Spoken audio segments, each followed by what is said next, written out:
Lamma dangam punjam be yong la sa za lo e kongge lo de dim nye den nye tara nam da rab sara ve che nye dung ge che ye ze nye je tu kara le bong ze kong da se be zhen zhe ma re men tam dung e che ze ve lo zo e kong da e pu je tar yin lai zhe jue yong den song zhu dai che zhu nye mo nye long le je chao zhu zhu zi jian ne ma re men si re dung re nyu gu jin ye jian zi ra zhi no man de ne da jian sa ju tar yuan den lu zo jia se tu yu gu Chun trai chu dan chu ni jian zhe da le men zhen zhan bei yong lai du zai den qi ji qin ra wu zi re ji da le den mu men ba ra si re ne ga dan den ju xiong lu dao ba ye lu zhi bo be nong wa zai du so nam da zu zhen se ji sa ji den den zhen bo me ling ge ben ze xie rab nie de nong we ju gen sa re tum chuan zhuo we la ma sha ge yu lu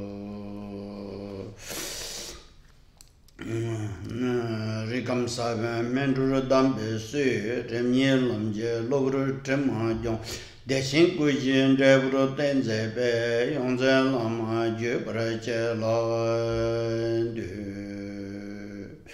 xie xie ka la qin ra wi jian gu ru jian zai pe dong du jie lin la bu yar be den ba yi gun e san zai be ka ju ren ba che la cha jie wo che dong che jian ne lu ma nu ra wa re qi jian zi ne qian bei yi xie jie ro so yi la yi gun ge ba de ra wa re ri bu du jie xiang la cha jie wo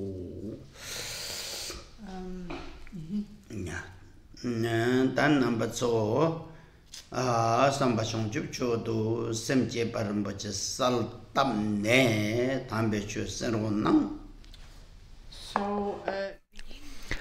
Donc, s'il vous plaît, commencez par générer l'esprit d'éveil et avec cette motivation, écoutez, s'il vous plaît, attentivement les enseignements qui vont être donnés. Korse shila nying na ne la tong she be kab de la tong she on de la tong la sapien nga yue be na ne la chu tong bi jote kong du shu tsar re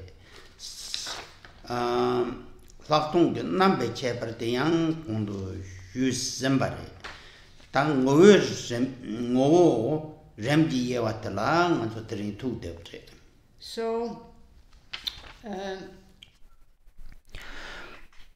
Donc, le sujet de ce cours d'été, c'est donc les méditations de Shamatha et de Vipassana. Et ce cours donc a commencé l'an dernier. Et donc l'an dernier, on a vu la méditation de Shamatha. Et aujourd'hui, on est en train donc d'expliquer la partie du texte qui expose la méditation de Vipassana. Et cette partie sur Vipassana a 5 subdivisions. Et la première subdivision explique les prérequis à Vipassana. La seconde subdivision expose les différents types de Vipassana. Et la troisième partie, qu'on a commencé à voir hier, c'est la catégorisation selon la nature.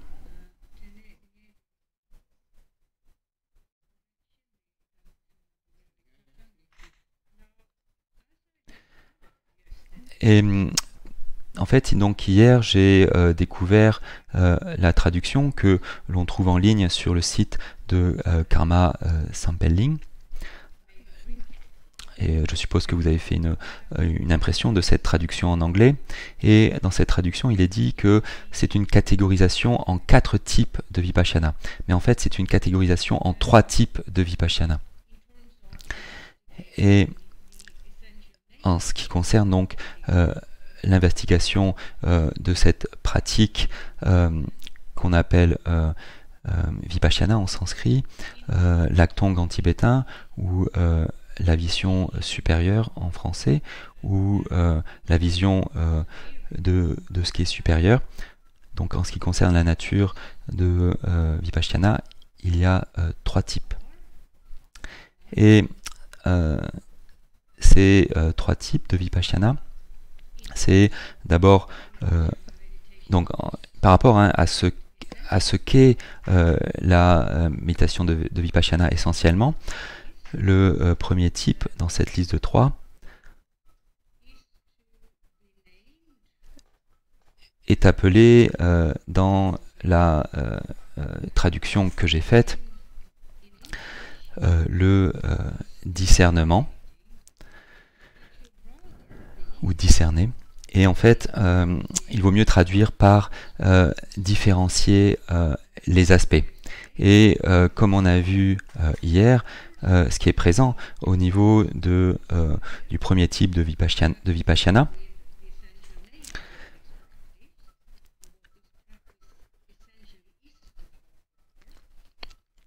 donc ce premier type de Vipassana a à voir avec le fait de différencier les aspects des objets de connaissance extérieurs. Ensuite, il y a le second type qui, dans la traduction, est appelé le discernement parfait ou discernement complet. Et je voudrais changer cette traduction et l'appeler plutôt différencier les aspects de façon plus approfondie. Et comme Khenpo l'a expliqué hier, cela concerne les aspects de la connaissance elle-même, l'esprit lui-même. Donc il ne s'agit pas ici des objets extérieurs. Et ensuite, il y a le troisième type que l'on n'a pas encore vu.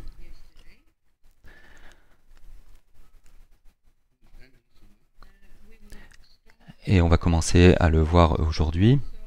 Donc, ce troisième type de Vipassana, c'est différencier les aspects dans le contexte de la nature elle-même.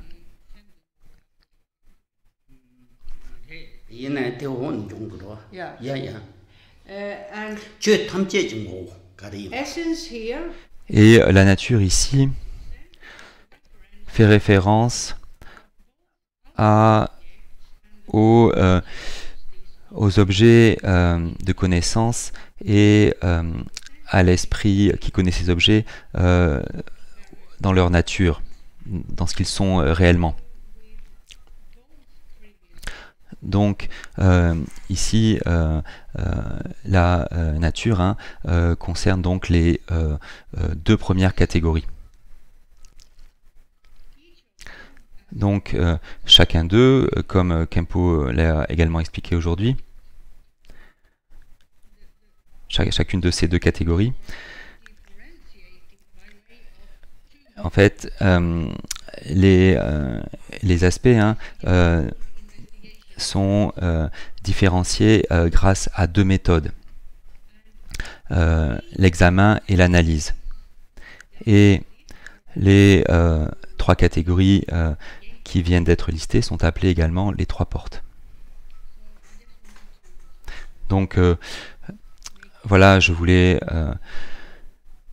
clarifier le fait que cette traduction qui a été faite il y a 38 ans comporter quelques petites erreurs. Et donc il y a 3 types au lieu de 4. Et les noms précédents sont à peu près OK, mais en fait, ils n'expriment pas le sens complet des mots tibétains.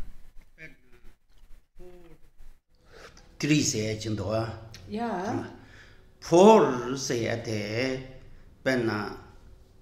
number la ni raptun jepa la ni de ye yung doa. Mathematics number jepa tongbo number jepa la tokpa to jepa ni je rap number jepa la tokpa to jepa ni je de yerwa ta ngan so se na ra ore tukre is child tokpa dan köpa ni ra den tokpa chik köpa ni je ye si yulla je chu tokpa goni jepa tang jepa goni jepa ni yes je ye de ni do ga ni ni yore je ye de ta por je ye rang di ha bro che koran chik re che la ta tene mare hona ta tingen ze rang goni chena rap to ore tokpa dan köpa chik si go gendo nya rap to jepa number jepa rap to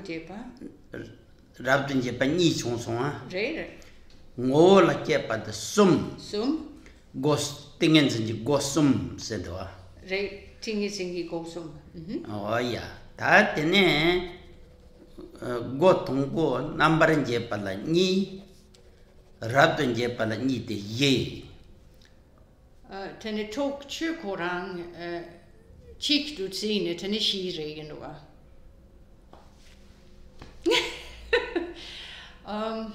mathematical systems Donc on n'est pas tout à fait d'accord là au niveau des mathématiques qui sont présentes dans le texte. tu sais kendi mare charan yan ye tingen zing gen sha no do tingen zing gon chena ye wa sum re number jepa rap to jepa ngo tenne shi de kangla ko go ndo na ye de kar ko go yarsna wana number jepa la nang se gi ni rap to jepa la nang se gi ni ja de ye cha so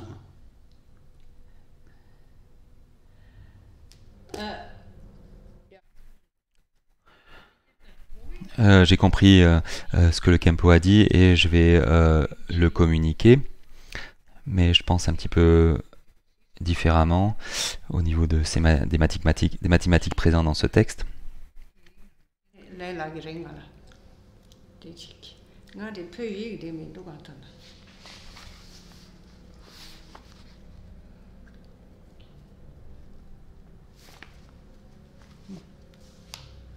ye de sum sendo mare tsavananga ye sum so donc il y a les 3 types qui ont été listés, qui sont 3 types de samadhi, où il y a des différences au niveau de l'objet du samadhi et aussi donc au niveau de l'esprit qui pratique le samadhi en question. Donc il y a 3 types de vipassana, les 3 qui ont été listés, et ensuite il y a en ce qui concerne les 2 premiers types de vipassana, l'aspect supplémentaire qui concerne la façon dont la méditation est pratiquée. Il y a la caractéristique supplémentaire de l'examen et de l'analyse. Et c'est là où le nombre 4 intervient.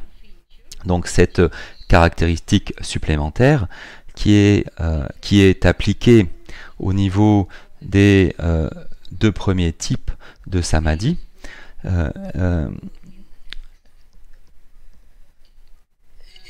est indiquée par fait qu'il y a ce nombre 4 dans le texte. Donc la traduction hein, que vous avez peut-être imprimée et que l'on trouve sur le site de Karma Sampling. Alors je ne sais plus d'où vient ce nombre 4 ici, si c'est simplement une erreur de frappe ou si l'explication qui a été donnée à l'époque était différente.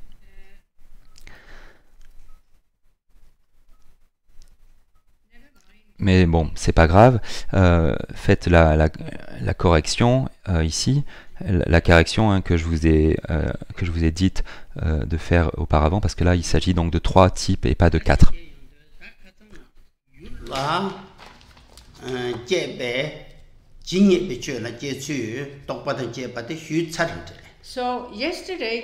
Donc hier, Khenpo Rinpoche a expliqué les 3 premiers types de samadhi qui sont aussi appelés les 3 portes, c'est-à-dire les 3 portes au samadhi. Et donc le premier samadhi, c'est le fait de différencier les aspects des objets de connaissance extérieure. Et ces explications ont été données hier et il y avait donc la 4e caractéristique supplémentaire qui a été incorporée dans l'explication hier. Et cette 4e caractéristique supplémentaire, donc c'est donc l'examen et l'analyse. Lorsqu'on utilise lorsqu'on utilise l'examen et l'analyse, lorsqu'on différencie les aspects des objets de connaissance extérieure.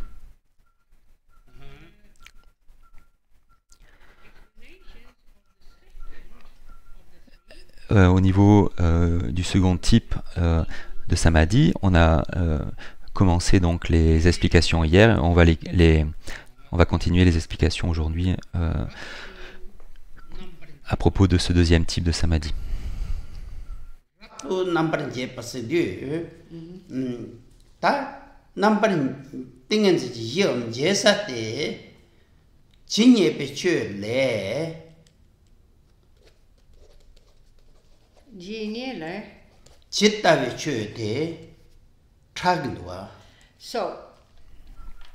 Donc, cela a également été expliqué en bref hier, et Khenpo répète cela aujourd'hui. Donc ici, le nom, c'est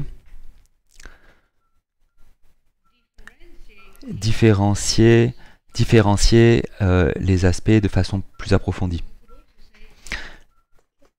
On pourrait dire aussi de façon plus concluante. Parce que ici, il faut réfléchir au fait qu'il y a 2 types fondamentaux d'objets.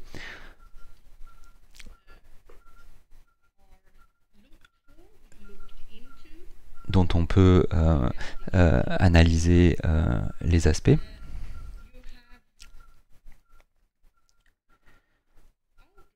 Il y a les objets de connaissance extérieure, tout autant qu'ils sont, c'est-à-dire tous les objets de connaissance.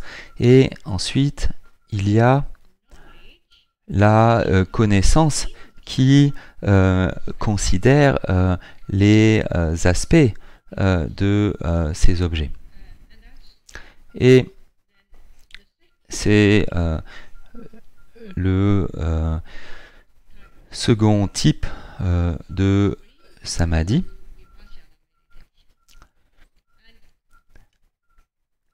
Et dans, dans la phrase tibétaine, on pourrait traduire cette phrase de la façon suivante. Le phénomène qui voit la véritable nature de ces aspects. C'est-à-dire ce qu'est l'esprit au niveau de sa véritable nature.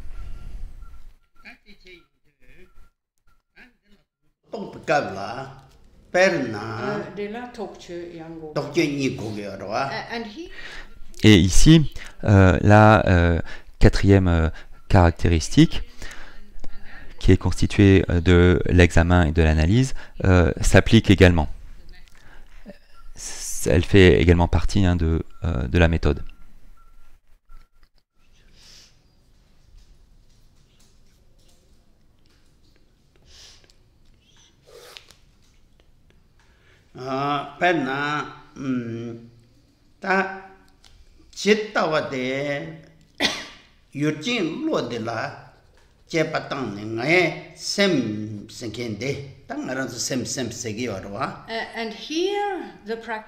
Et ici, le pratiquant utilise un processus où il essaie de différencier entre les différents aspects de l'esprit lui-même ou de la connaissance qui connaît quelque chose.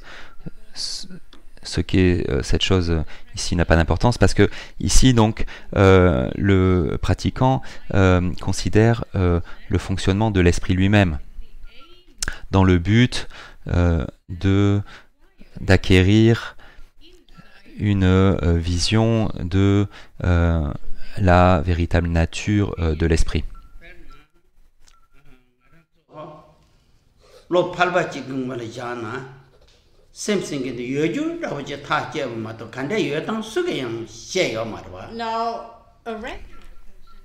Et une personne lambda dans le monde, les personnes lambda dans le monde n'ont pas réfléchi vraiment à cela. Tout le monde pense qu'il possède un esprit qui existe réellement. Les personnes habituellement pensent qu'elles possèdent un esprit qui a une véritable réalité. Donc ça, c'est la supposition que tous les individus font.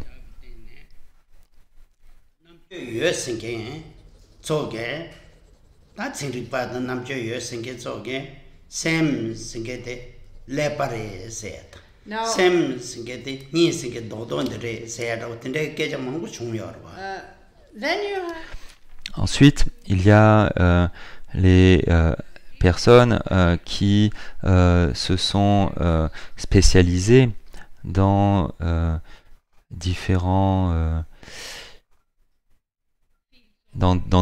champs de connaissances, dans différentes sciences.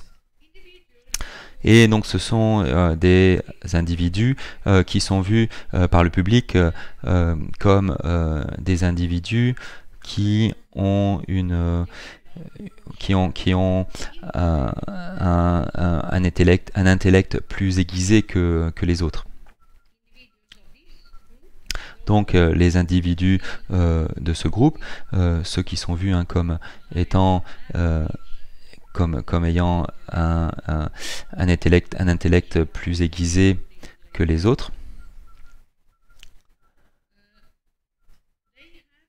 ces individus ont dans le passé et dans le présent, ils font différentes suppositions à propos de l'esprit.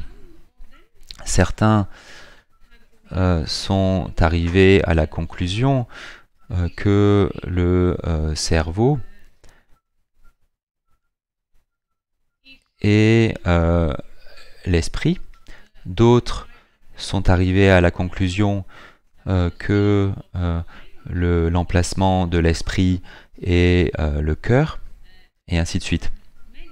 Il y a beaucoup de conclusions à laquelle différents individus sont arrivés dans leurs efforts pour déterminer ce qu'est l'esprit.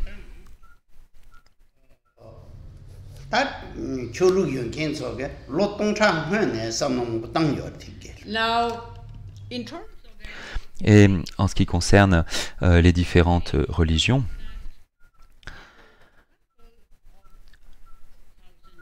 durant plusieurs milliers d'années, dans ces communautés, il y a eu ces efforts qui ont été faits. Les personnes ont fait l'effort d'essayer de savoir ce qu'est l'esprit. Néanmoins, on peut dire que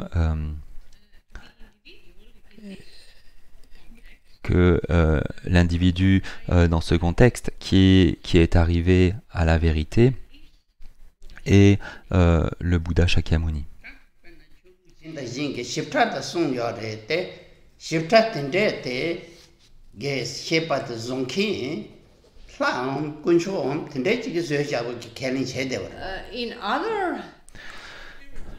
Dans d'autres approches spirituelles, il y a eu beaucoup de maîtres du passé qui ont été capables de comprendre dans une certaine mesure ce qu'est l'esprit.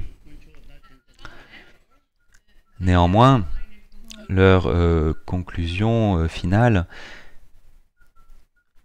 sont principalement basées sur une tradition théiste qui soutient la croyance en un être supérieur comme étant le créateur du monde et des habitants du monde, un dieu, une sorte de dieu. Et le bouddhisme réfute cette conclusion.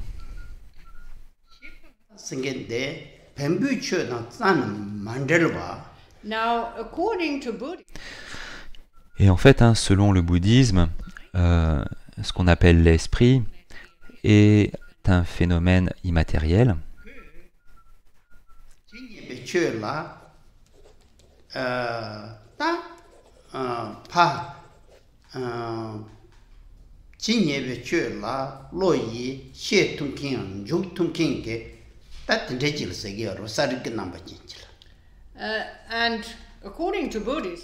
et selon le bouddhisme, le courant d'esprit ordinaire, ici on parle pas de la véritable nature de l'esprit, le fonctionnement du courant d'esprit ordinaire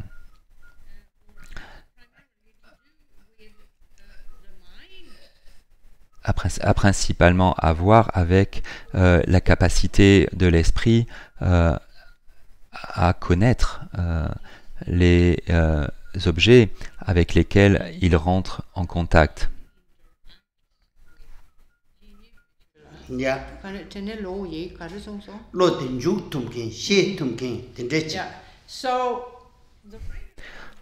Donc, le courant d'esprit ordinaire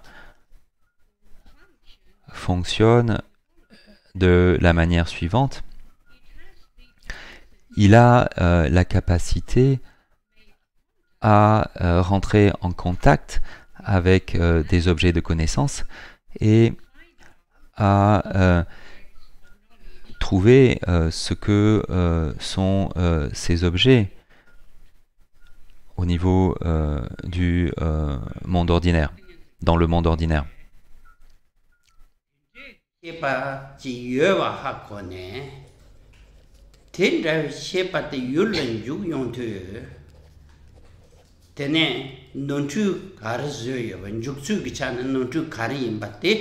딱 똑배시키요. 독주니기. 독주니기는 똑바. Donc, en ce qui concerne la méditation de Vipassana ici, où il y a un processus de différenciation de différents aspects, et ici il s'agit des aspects de l'esprit lui-même. Donc ici, il y a la quatrième caractéristique qui est donc constituée de l'examen et de l'analyse. Et au départ, ce que le pratiquant de Vipassana fait, en ce qui concerne le fait de comprendre les différents fonctionnements de l'esprit. Donc ici, le pratiquant utilise l'examen au départ. Donc il examine comment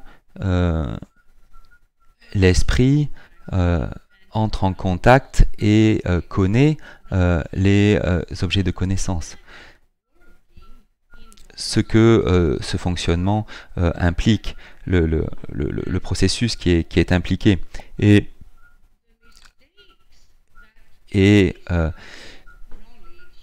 les erreurs que ce type de connaissance fait par rapport à la façon dont elle connaît les objets.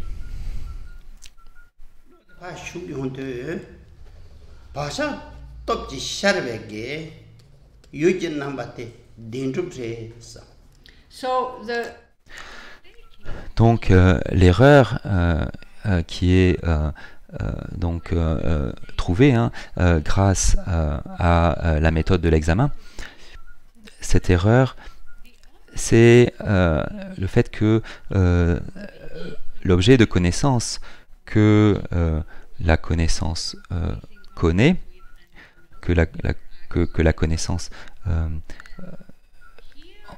connaît, ici, la connaissance qui interagit avec l'objet, qui connaît l'objet, n'arrive pas à savoir que l'objet de connaissance présent est simplement une manifestation qui a pour origine une ou plusieurs prédispositions ou empreintes latentes qui sont enregistrées dans le courant d'esprit et qui résultent d'actions du passé.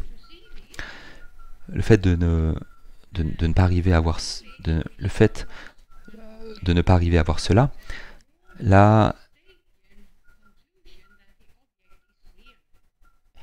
comme la connaissance qui connaît un objet n'arrive pas à voir cela, cette connaissance pense que l'objet a une véritable réalité.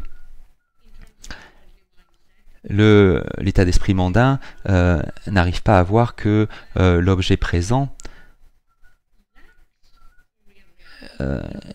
n'a pas de véritable réalité. Et cela est compris en utilisant la méthode de l'examen.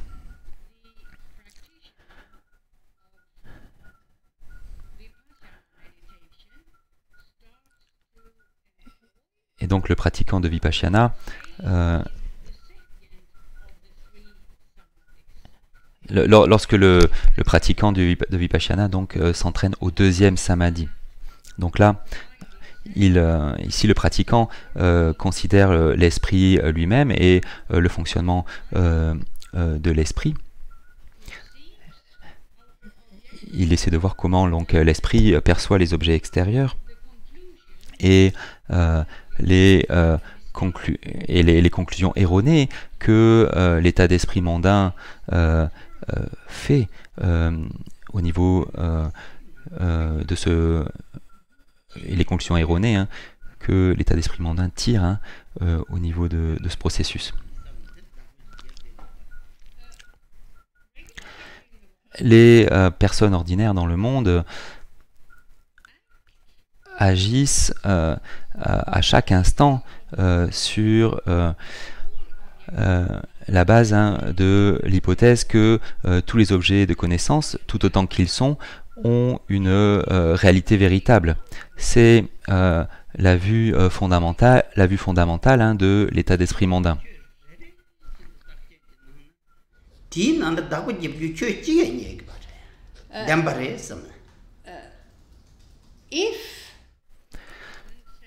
Si une personne commence à examiner ces objets de connaissance selon les instructions de la méditation de Vipassana, il va voir qu'il est dans l'erreur à chaque instant. Au final, voilà, donc c'est un long processus, mais au final, il va, s'il applique la méthode de l'examen, il va voir qu'il n'y a pas une seule chose qui a une réalité véritable.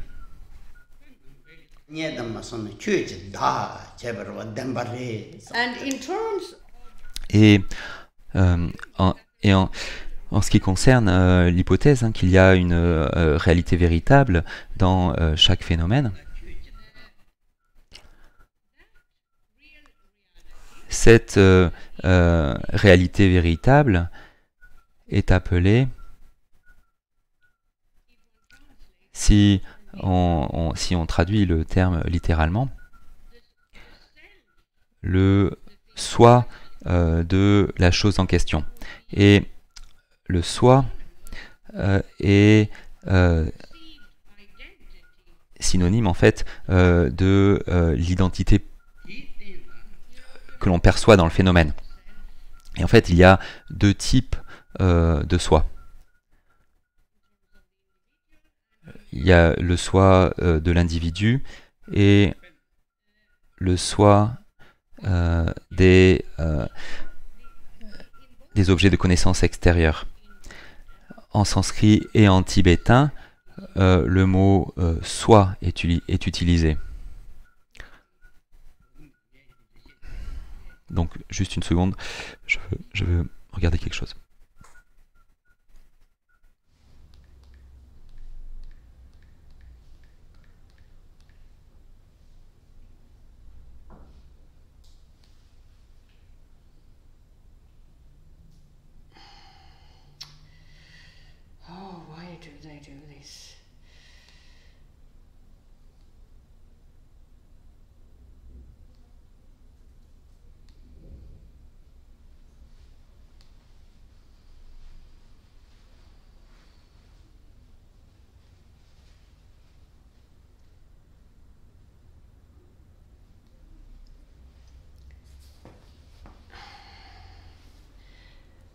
If one looks for just to... Juste pour clarifier un petit peu. En fait, très souvent, ce qui se passe, c'est que une personne donnée qui entend un mot va le comprendre sur la base de la connaissance de ce mot. Et très souvent, c'est une connaissance limitée que la personne a du mot en question. Donc, le soi, pour la plupart des gens, a à voir avec un être vivant ou un individu.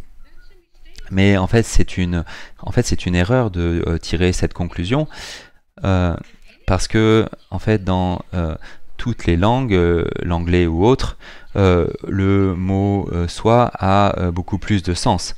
Et afin de clarifier cela, j'ai regardé dans un dictionnaire qui fait autorité une liste de synonymes afin de vous montrer qu'il ne faut pas tirer cette conclusion, parce qu'alors vous n'allez pas pouvoir suivre les explications si vous basez sur votre compréhension du mot, votre compréhension limitée du mot qui est utilisé. Donc un synonyme de soi, c'est caractère, constitution, nature, personnalité, et ainsi de suite. Il y en a beaucoup. Et les mots apparentés au soi, c'est distinction, individualité, unicité, et ainsi de suite. Et un objet extérieur de connaissance peut être, et donc un objet de connaissance extérieure, on peut dire qu'il a un soi. C'est-à-dire un caractère spécifique, une identité particulière. Quand on utilise ce mot soi, hein, il n'est pas nécessaire qu'il y ait un être vivant qui soit présent. Les choses inanimées hein, peuvent également posséder un soi.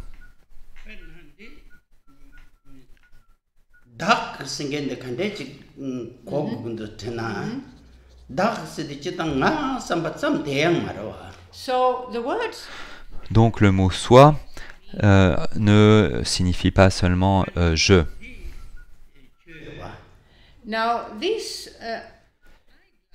Cet étui à lunettes est un phénomène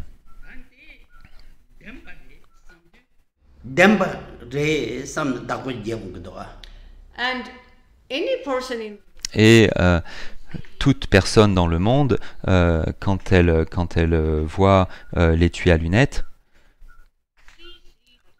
le voit comme ayant une réalité propre au niveau de sa forme, de sa couleur, de son fonctionnement. Donc, l'étui à lunettes l'étui à lunettes a un soi ou une identité. C'est pas faux de dire cela parce que en anglais, en français, dans toutes les langues, le soi est défini comme cela a été expliqué en bref. Donc un objet matériel de connaissance.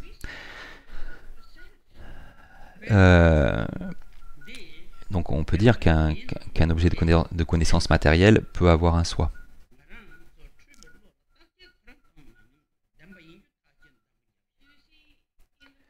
Et en fait, dans le monde, l'utilisation de la langue et le sens plus large du mot soi, que les personnes en général ne connaissent pas parce qu'ils n'ont pas pris la peine d'essayer de chercher ce sens plus large.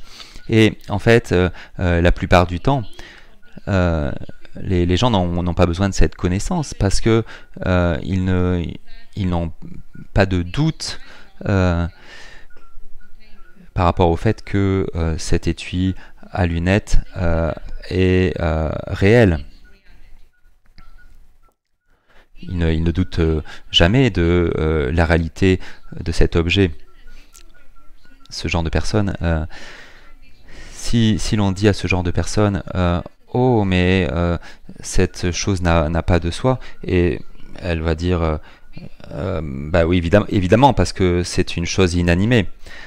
Et en fait cette personne n'a pas essayé de connaître le sens plus large du mot soi. Et alors que dans les écritures bouddhistes,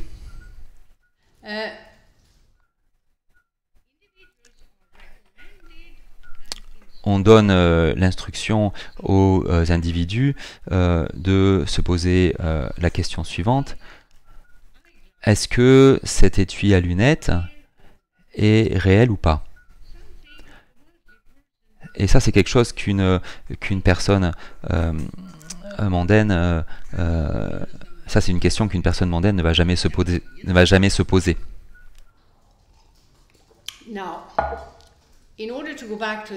Et afin donc si on revient à cette question, si cet étui à lunettes est réel, alors la personne qui fait cette affirmation doit le prouver. S'il est réel, il faut pouvoir le prouver. Et donc, où se trouve ce soi qui lui permettrait d'être réel. Néanmoins, comme cela a été expliqué hier, dans le contexte de la première porte au samadhi, tout objet de connaissance extérieure est simplement une accumulation de particules de matière subtile. Et chacune de ces particules de matière subtile peut être divisée en unités de plus en plus petites dans une progression infinie. Donc, où est le soi qui donne à l'étui à lunettes une réalité véritable? En fait, on ne peut pas le trouver. Et c'est un des examens que l'on fait afin de faire des progrès dans la méditation de Vipassana. So what is Donc, quelle est la réalité véritable que les individus imaginent?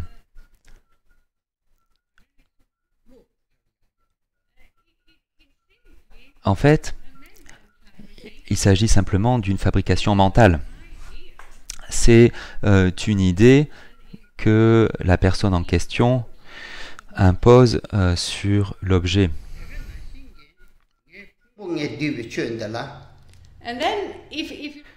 Et ensuite, si on considère l'individu, selon la tradition bouddhiste, ce qu'on appelle un individu est constitué de 5 choses qui sont appelées en sanskrit les 5 skandhas et en français les 5 constituants psychophysiques ou les 5 agrégats.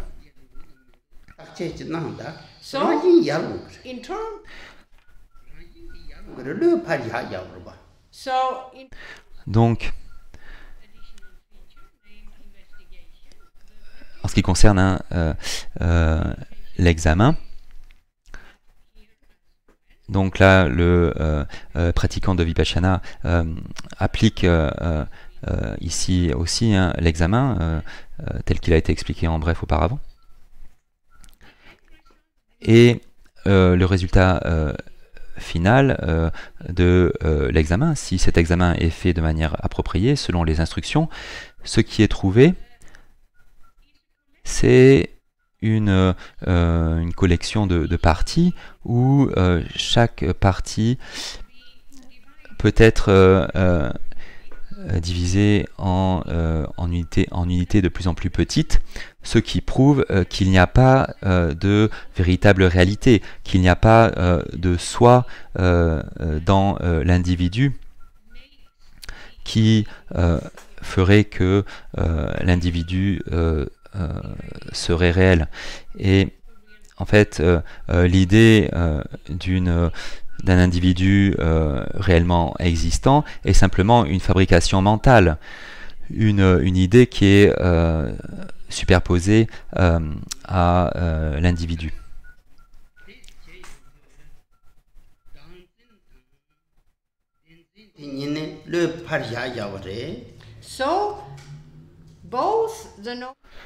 Donc, à la fois, la notion d'un individu réellement existant et la notion d'une véritable réalité dans tous les objets de connaissance extérieure sont simplement des fabrications mentales, des idées qui sont surimposées sur un objet de connaissance.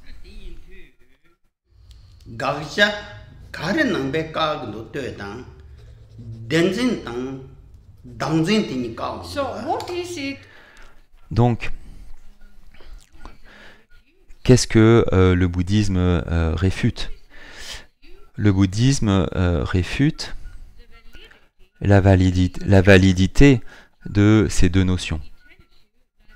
Le bouddhisme nous dit que ces notions sont fausses, que ces notions sont erronées, parce qu'il n'y a pas de soi de l'individu dans l'individu, et il n'y a pas de véritable réalité dans les objets de connaissance extérieurs. Néanmoins,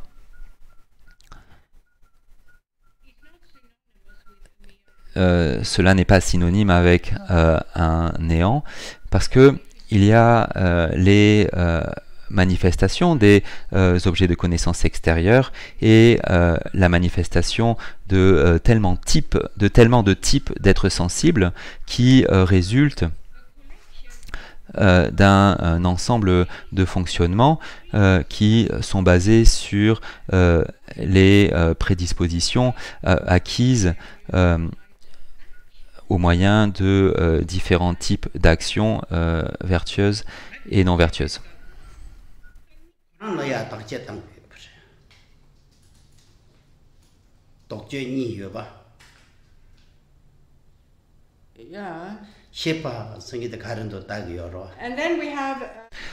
Et ensuite, il y a la seconde partie de la quatrième caractéristique, qui est l'analyse, et qui est une méthode qui diffère quelque peu au niveau de sa nature et de son utilisation.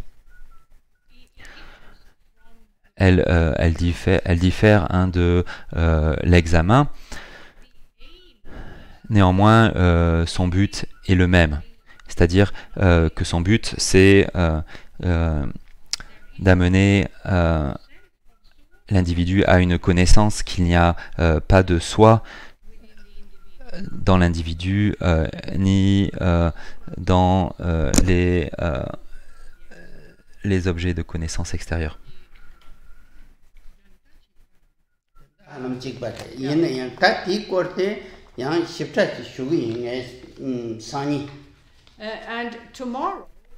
Et demain, Khenpo Rinpoche va expliquer un peu plus ce second aspect de la quatrième caractéristique, c'est-à-dire il va expliquer un peu plus ce qu'est l'analyse.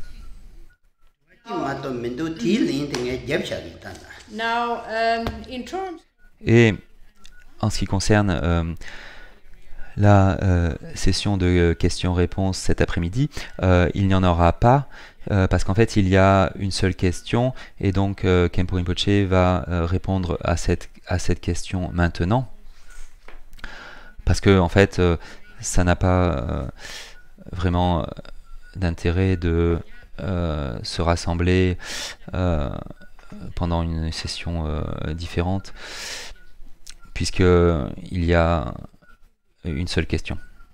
Donc cette question va être répondue maintenant.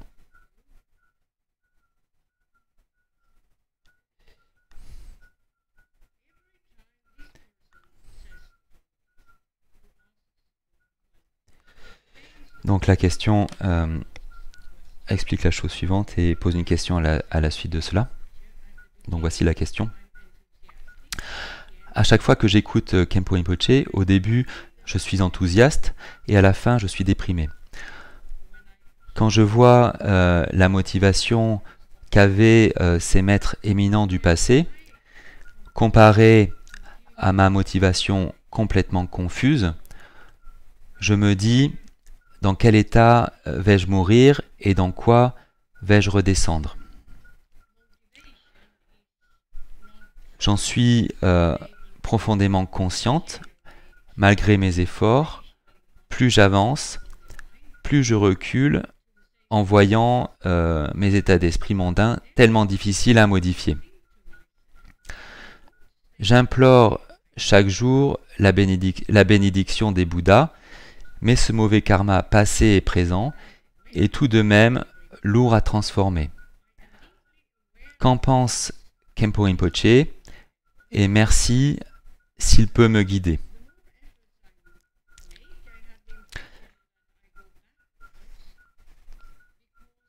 Et à la fin, la personne dit « Merci à ceux qui traduisent, sans eux, rien ne serait possible à la compréhension du Dharma authentique. »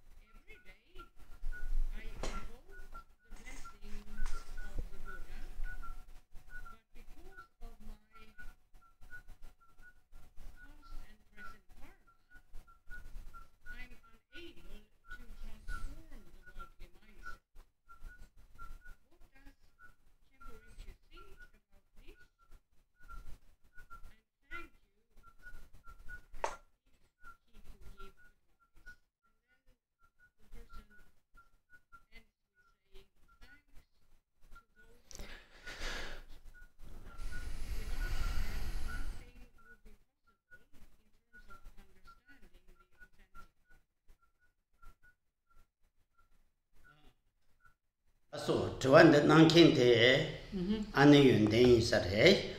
Det lap chogere. Te lap chan de ro. Så. Tembiore. No. Tene ane yun den sare. Wona thane gabushon ane yun den tukjeches. Khenpo Rinpoche says. Khenpo Rinpoche dit que la personne qui a posé cette question est Ani Yönten, qui vit près de Dagpo Kagyu-Ling. Et Khenpo Rinpoche dit merci beaucoup. C'est une très bonne question.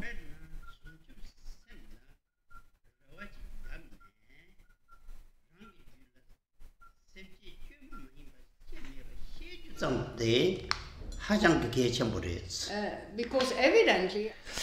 Parce que apparemment, Ani Yönten a réalisé qu'elle n'a pas été capable de générer complètement l'esprit d'éveil authentique. Et le fait de réaliser qu'on n'a pas été capable de faire cela montre, je suppose que l'on pourrait dire qu'ici la personne a une certaine forme d'attention ou de vigilance. En fait, la personne est ici inconsciente qu'elle n'a pas été capable de faire cela.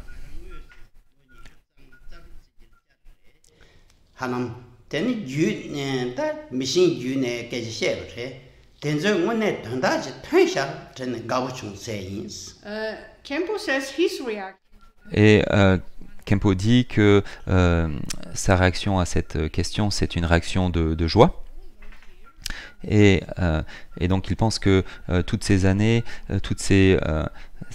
durant toutes ces 26 années où il a fait ce cours d'été à Dagpo Kagyu-Ling, au moins donc il y a une personne qui a compris l'idée, qui a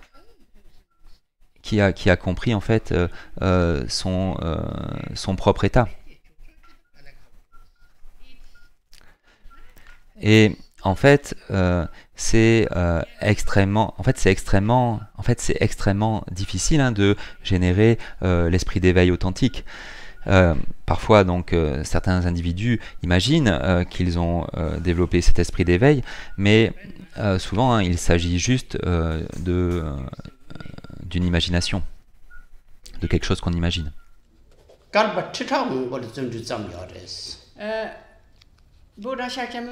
Le Bouddha Shakyamuni lui-même, avant qu'il atteigne l'éveil, a pratiqué en un point durant des dizaines de milliers de vies, afin d'être capable de générer l'esprit d'éveil authentique. Ce n'est pas une chose facile à faire.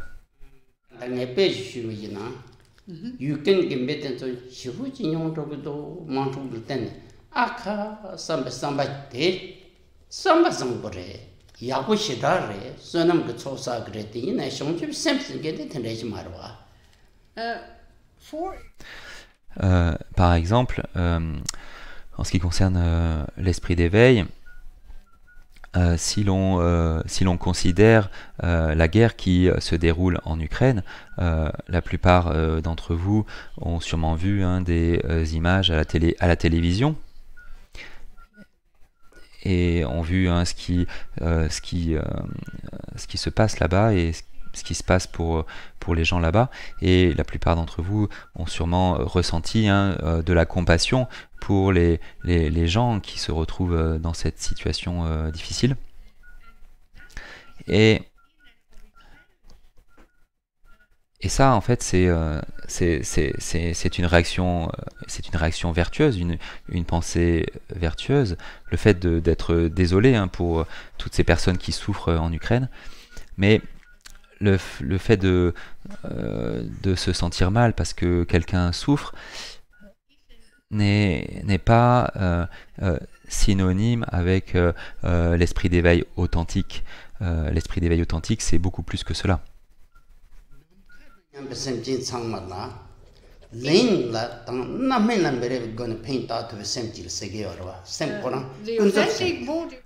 L'esprit d'éveil authentique, c'est un état d'esprit qui est concerné par tous les êtres sensibles qui sont en nombre aussi vaste que l'espace. Et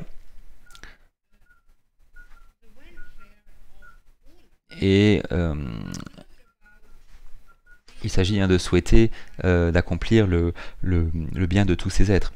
Il ne s'agit pas simplement d'être touché par des images horribles que l'on voit, par exemple, comme dans le cas de la guerre en Ukraine. L'esprit d'éveil, c'est beaucoup plus que cela. C'est pas simplement être touché donc par la souffrance des gens.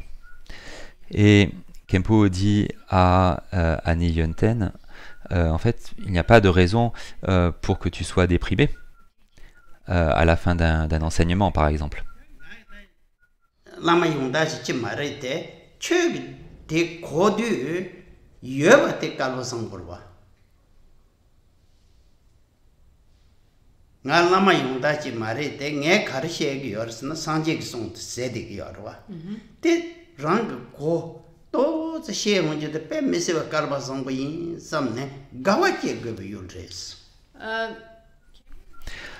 Khenpo Rinpoche pense qu'il faut plutôt que tu te réjouisses. Et il dit que lui-même n'est pas un maître bouddhiste parfait. Néanmoins, les mots qu'il prononce sont les mots du Bouddha Shakyamuni. Ce n'est pas une théorie qu'il a inventée lui-même. Tout ce qu'il dit est basé sur les mots du Bouddha Shakyamuni. Et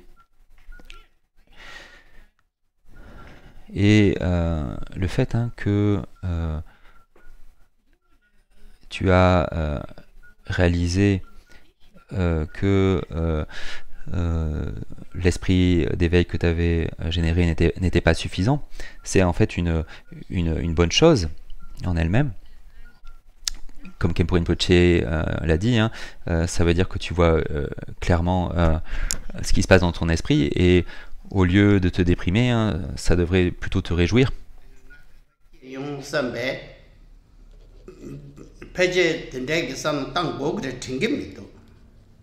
Duaji nga chen ro jure ting gogu me do kain sena shonju sem sengge de sam tangi shisona sem one ji jula ma chen na yang shiwa le somorwa shonju sem je ta hyen na dene de warn ro warchi da chewa ya ko chi den ning do pres.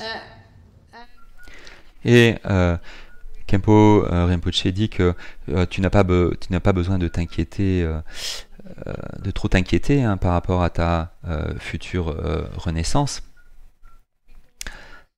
Parce que, comme le maître indien Shantideva a dit, penser à l'esprit d'éveil et à ses différents aspects de manière peut-être imparfaite, mais le fait d'être préoccupé par ce sujet de l'esprit d'éveil va, même si notre niveau n'est pas le niveau supérieur, même si c'est le cas, cet état d'esprit vertueux va provoquer une bonne renaissance, ce qui va permettre à l'individu de continuer à se développer.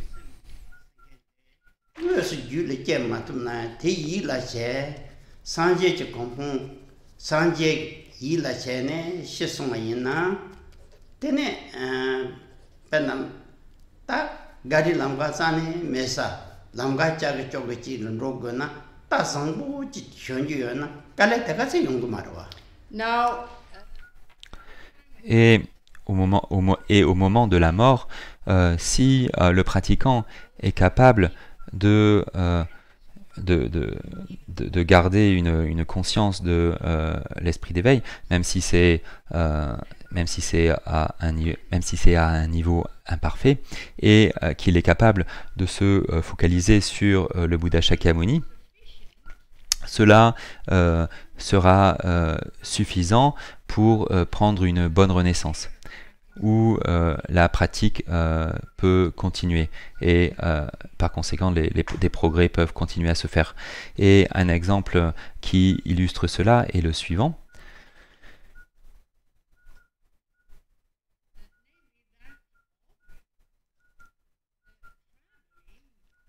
L'exemple, c'est donc voyager sur une route difficile et étroite. Si on est sur une telle route ou sur un tel chemin, si on a un cheval bien entraîné, si on monte un cheval bien entraîné, alors ça va être facile de voyager sur cette route, parce que le cheval va savoir comment naviguer sur cette route, et il va connaître donc les difficultés de ce chemin. Il va pouvoir, comme il est bien entraîné, il va pouvoir facilement avancer. Et de la même manière, un état d'esprit qui est préoccupé par l'esprit d'éveil, et s'il y a en plus donc une attention qui est portée, si l'attention est portée sur le Bouddha Shakyamuni, alors cet état d'esprit va pouvoir naviguer sur le chemin difficile que l'on trouve après la mort et avant une nouvelle renaissance.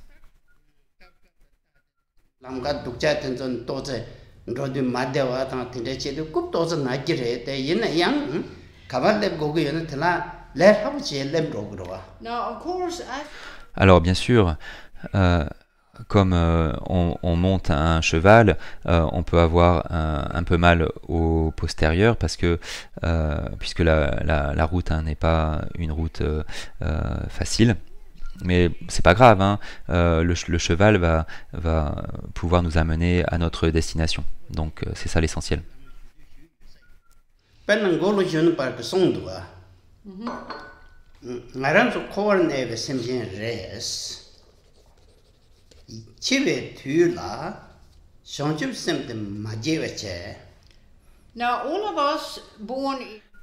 Et chacun d'entre nous, nous sommes nés dans ce monde, et à un moment on va quitter ce monde et on va mourir.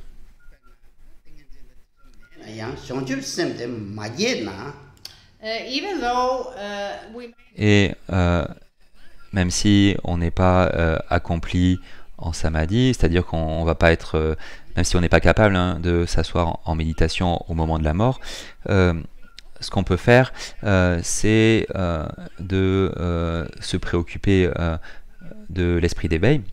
C'est d'avoir donc l'esprit préoccupé par l'esprit d'éveil, à condition qu'on ait étudié, hein, évidemment, ce qu'est l'esprit d'éveil.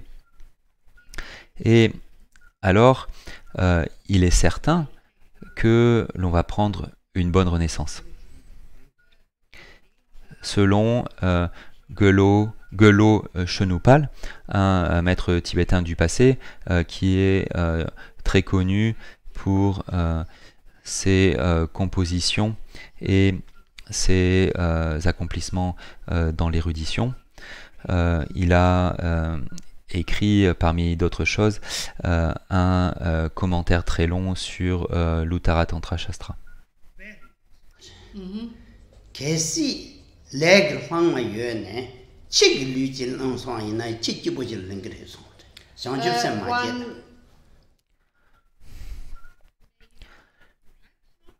Alors, ça va dépendre en fait du fonctionnement de notre propre karma.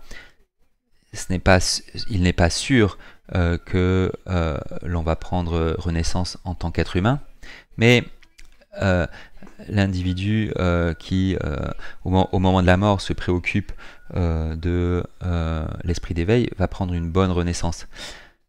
Donc, par exemple, à cause d'actions non vertueuses du passé, ne va pas être capable de prendre une renaissance humaine, mais si, à cause de ces actions non vertueuses du passé, il reprend naissance en tant qu'animal, il va prendre renaissance, par exemple, en tant que chien, qui va être gardé par une personne qui aime le chien en question et qui garde ce chien comme animal domestique. On sait qu'il y a plein de gens qui sont très très bienveillants avec leurs animaux domestiques. Et ensuite, le karma pour cette renaissance animale va s'épuiser, et quand ce karma sera épuisé, ensuite on va prendre naissance en tant qu'être humain et on va pouvoir continuer à pratiquer.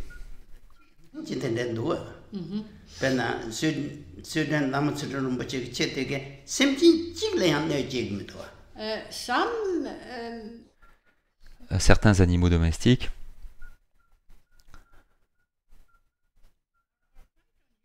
sont assez inhabituels.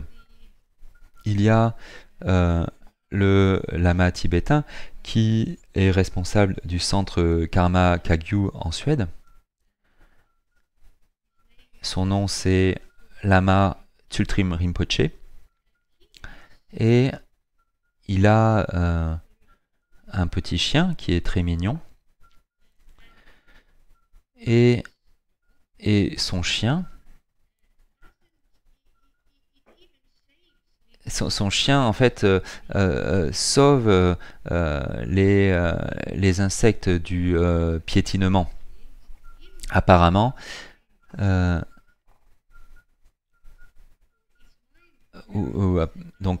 donc apparemment son esprit est doté de beaucoup de prédispositions vertueuses.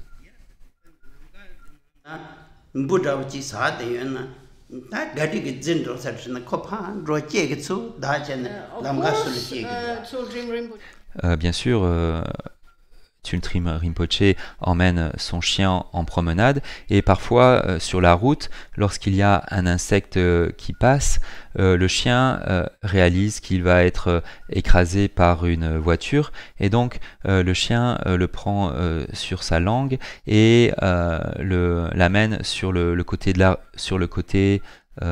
route. Donc il sauve les insectes enfin, il sauve les chiens de l'écrasement par les voitures. Et Et en fait, ce chien a vraiment une vie très agréable. Tsultrim Rinpoche considère ce chien comme son propre enfant. So even though in this Donc, même si dans cette vie, on n'est pas capable de générer l'esprit d'éveil authentique, il y a beaucoup de choses que l'on peut faire afin de développer l'esprit d'éveil, et cela sera vraiment très bénéfique pour une renaissance future. Late Professor Sambhaji Ngalkajnas, Shersingin Doyinangtu, Choche Chui Shawasangin Songtua, Nimater 강계랑도 소소 Shersingin Do, 오 셔싱기도 Choche Chui Shawasangin. Temma Sonne, Nimater Dinana Nere Chida, the Java Zangbalin to but the Sanje Kennedy Songto. There is another Il y a un autre exemple d'un maître tibétain récent, le professeur Sampaji, qui est récemment décédé. Et dans une de ses conversations avec Khenpo Rinpoche, il a dit dans un sutra de la Prajnaparamita, on trouve une liste de 10 actions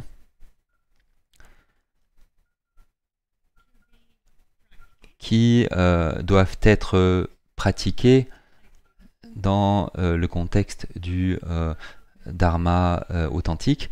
Et le professeur Sampaji a dit à Khenpo Rinpoche, le Bouddha Shakyamuni a expliqué que si l'on fait juste l'un de ces actes de manière quotidienne, cela va nous amener à prendre pour sûr une bonne renaissance. Et bien sûr,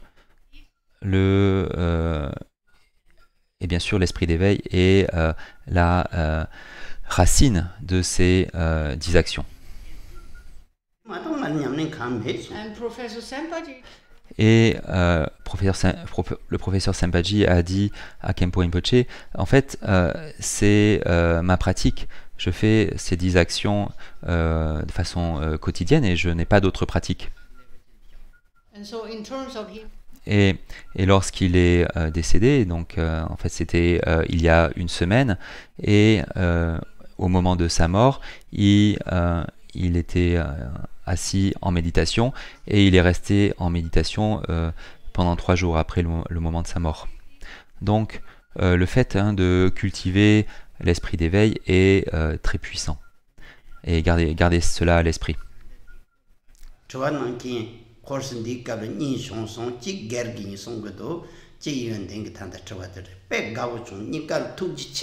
so during Donc durant ce cours, deux personnes ont posé